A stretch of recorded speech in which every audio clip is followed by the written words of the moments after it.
to my channel, or if you guys are new here, then welcome.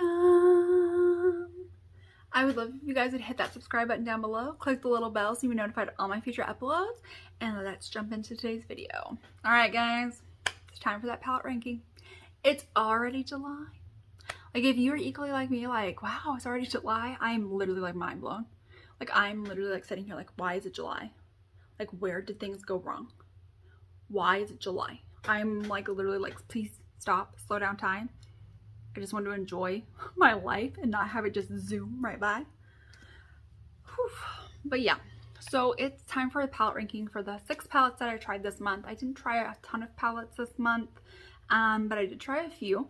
So if you guys are excited to see how I rank these 6 palettes and maybe what the 6 palettes are in case you guys have forgotten, then definitely keep on watching. All right, so palette number 6. I'm actually really surprised that this is number 6 compared to like one of the palettes that I have. I'm like mind blown, truthfully. But number 6 for me is the Midas Perception palette. I think the look that I created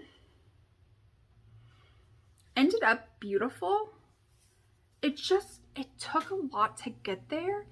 And it's just something about where it's like the lighter, more like vibrant shades, I guess you would say. Like, aren't that like as fantastic? Like, there they are with like packing a punch of like pigment, and then like you swatch them and it's like, where did the color go? The darker shades were like beautiful and like did show up, and then you have like these duochrome like shimmer shades, okay, and like they look beautiful, but they're more topperish. Like, I tried so hard to get these to like really have like a punch and really like pack some pigment on my lid, and like, as you can just like tell, like it's like very topperish, and I will leave that video link down below so you guys can kind of see like the look. But I had even like carved out my lid and everything with like a very light concealer to really give these like a fighting chance, and it still just did not pack a punch. It looked beautiful when I went in on the lid with this Perplex shade, which again did take some building up, and then I went over it with like a couple of these like topper shades, and then I was like, yeah, this looks beautiful. But I really just wanted to be able to go in with the shimmers and not have to top another shadow, like on top of another shadow. Does that make sense? Like, you know, I just wanted to go in with the shimmer and not like a matte and then a shimmer. Okay, all right, we're all on the same page now. Okay. This was like $40. Okay, and granted, that's like, it's like $2 a shade. Okay, so it's a pretty good sized palette. It has a mirror, packaging stunning. I just don't feel like the quality is what I had wanted. I'm not saying that like this can't be a great palette, isn't a palette you should pick up if you're really interested in it. I just think like what I was expecting and what I personally was wanting out of this is not what I got. And so for me, I'm just slightly disappointed, and that's why this is ranked last. I will say though, congratulations to the Basic Bee for collaborating with Midas. Like, that is so exciting. You know, this launch was successful. It did sell out. Congratulations. I'm glad that they're coming, you know, back out with more. I just think that for what I was wanting, I just wanted something more, you know, and I think that's okay. That doesn't mean that like she doesn't deserve the recognition. That doesn't mean that I think like Midas is a terrible company. I don't think that like she, like, you know, at any way, shape, or form was like, yeah, this palette is subpar, let's release this. That's in no way what I'm saying. I'm just saying for the palettes that I tried this month and for what I was expecting and for what I was hoping for, it's just not what I got. And I think that like if I had went in there with like the expectations that like you're really gonna have to build up the light shades, or you're really gonna have to have like a very true white, like white base, and then going in knowing that like the shimmers are probably like more like toppers, I think I would have had a better experience with this palette. It doesn't mean, you know, you shouldn't go out and support her if this is a palette you're into. This is just a palette that did not meet the expectations that I was hoping.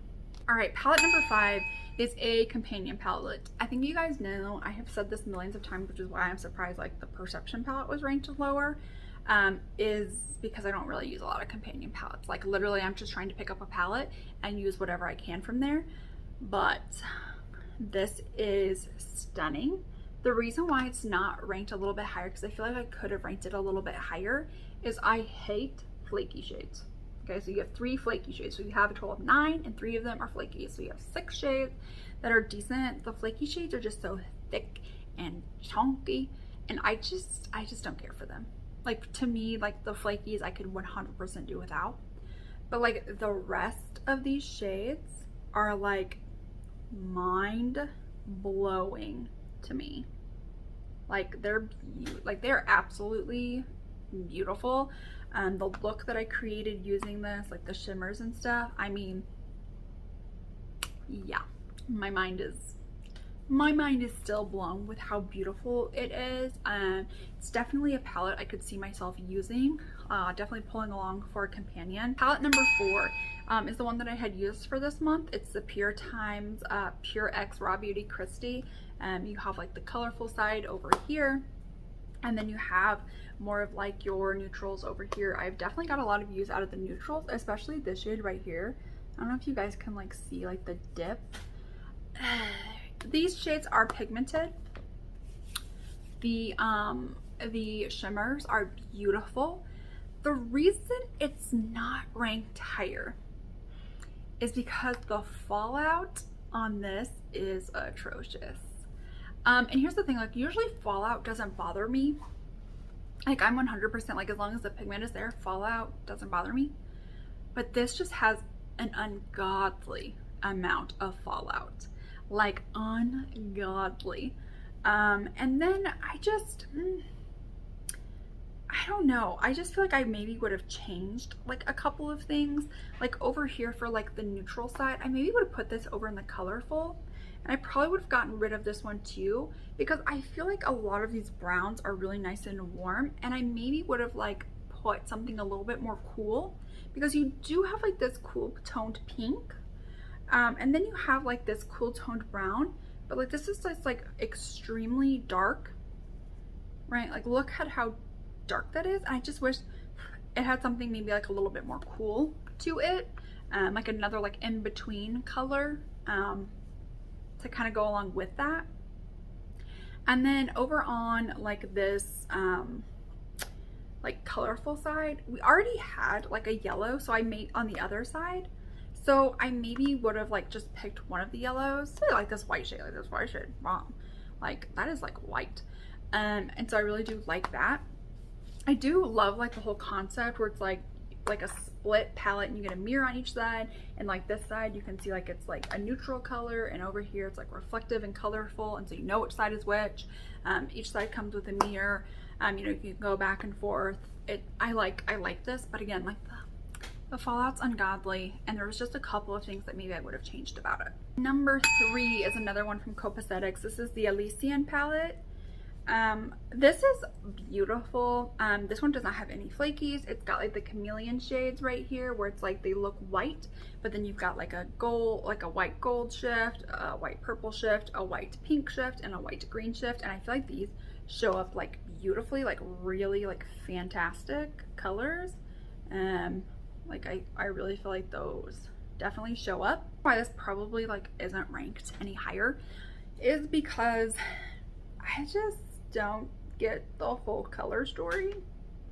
I just think like these colors were just like so random, like in a way like you could probably use like these 3, and like I mean I'm sure you can create looks, but like for me when I open up this palette I'm like what the fuck am I gonna do with, like what am I gonna do with this, except for like use like maybe these 3 colors together. It's just like a very much like, wow, what were we thinking with this? I just wish the color story was maybe like a little bit more cohesive. All right, before we get into the top two palettes, before we get into the top 2 palettes, Go ahead, leave a comment down below what your favorite palette is that you've been using this month. Maybe you just tried one that you're like mind blown about. Maybe it's like one that's your all-time favorite. Maybe it's like the only one you have in your collection. Leave me a note, a comment down below about like what your top palette is that you are loving right now at this current point in time. Number 2 is definitely going to be from Copacetic Cosmetics. This is the Enchanted Garden palette. Again, it's got a flaky in it, so you only got 4 shades. Okay, one of them's a flaky. But like the rest of this is like beautiful. Like you've got like this beautiful like olivey, mossy, emerald kind of a green. And then you've got like this duochrome, which is like a gold. Like see, it's like super gold and reflects to green. That's beautiful, extraordinary, out of this world. And the matte is also like pigmented and shows up. And I can honestly create like a really like easy look with this one day. Like if I wanted to go all green, I could just like swirl this all around. And then I could like, you know, use one of these 2 shimmers. I will never use the flaky. I hate flakies. But this palette is just beautiful. Which brings us to our number 1 palette. Can you guys guess what it is? It is the Give Me Glow Grunge palette. I love this palette. Like last month it had ranked a little bit lower, but it was still in my top 5. But compared to the palettes that I've tried this month, this is just, it's number 1. Okay, it just is. Granted, this is a very deep, sultry grunge palette as it suggests. I just like can create any look and I still get compliments on them. No matter what look I am creating, I get tons and tons of compliments from people being like, I love your eyes today. This is so beautiful. And I'm using this palette. The artwork, beautiful. The names, beautiful. Like this brings back like memories to me of like middle school emo days, like high school emo days, like you know what I'm talking about. And that is it for today's video. I hope you guys enjoyed. Don't forget to comment down below your favorite palettes, or comment down below some of like the worst palettes that you may have tried recently. Let me know that down below as well. I hope that you guys enjoyed. Click the little bell next to the subscribe button, or hit the subscribe button if you have not already. I will see you guys in my next one.